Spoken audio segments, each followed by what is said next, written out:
Howdy guys, hope you all had a lovely Easter. Welcome back. Look, I have to say, and I have to welcome back a few old faces. Jody of Minmai and Sharon at Cessnock and Zola. Right, the pronunciation. It's nice to have you back in the Feast family.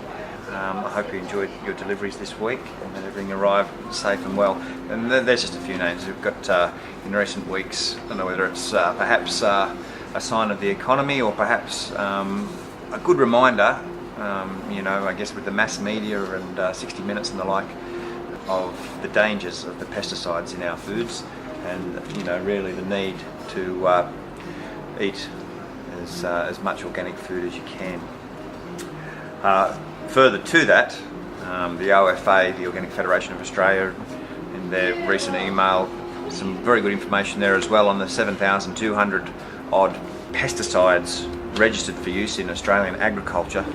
And basically the evidence is that the vast majority of those chemicals actually haven't been tested for health and reproductive impacts in any significant way.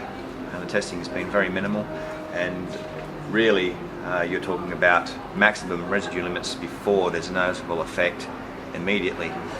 Nothing's measured over the long term, and of course what they're not measuring as well is the synergistic effect of multiple chemicals.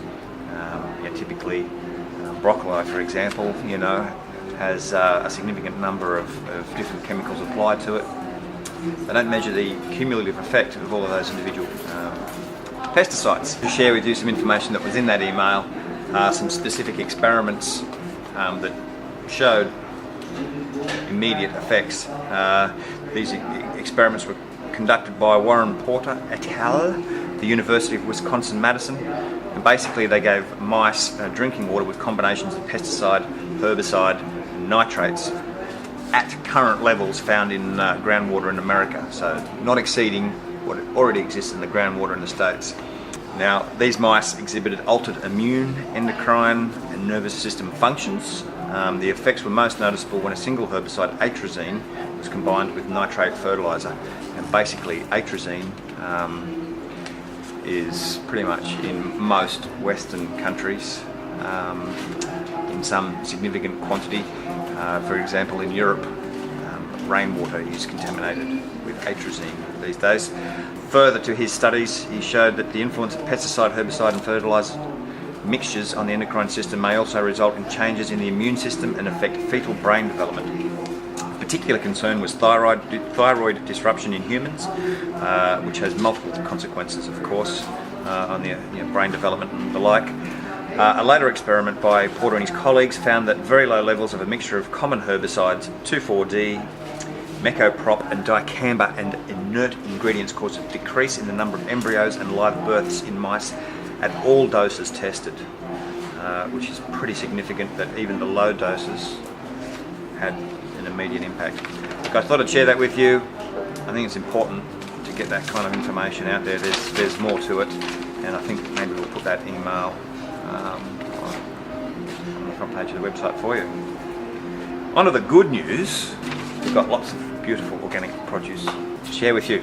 Look, I guess let's talk fruit first. Stone fruit is on the way out. We still have some excellent plums, and Kerry of Merriweather, quite right, the autumn giants still eating absolutely beautiful. Thanks for those comments.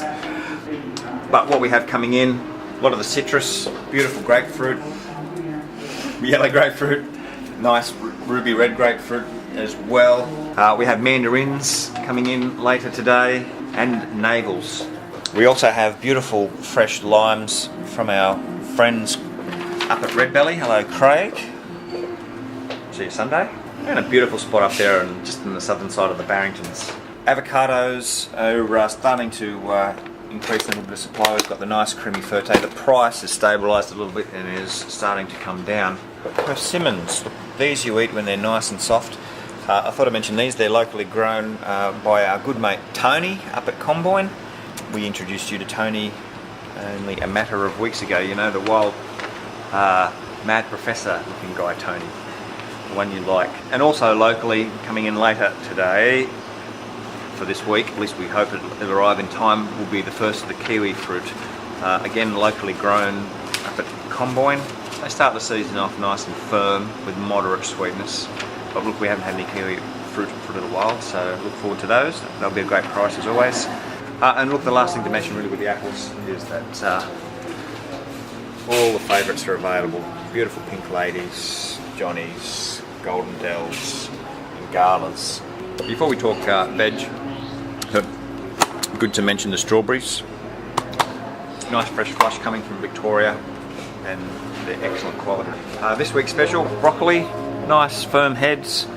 As we mentioned earlier, broccoli is one of those things that copper pounding in the chemical grown world.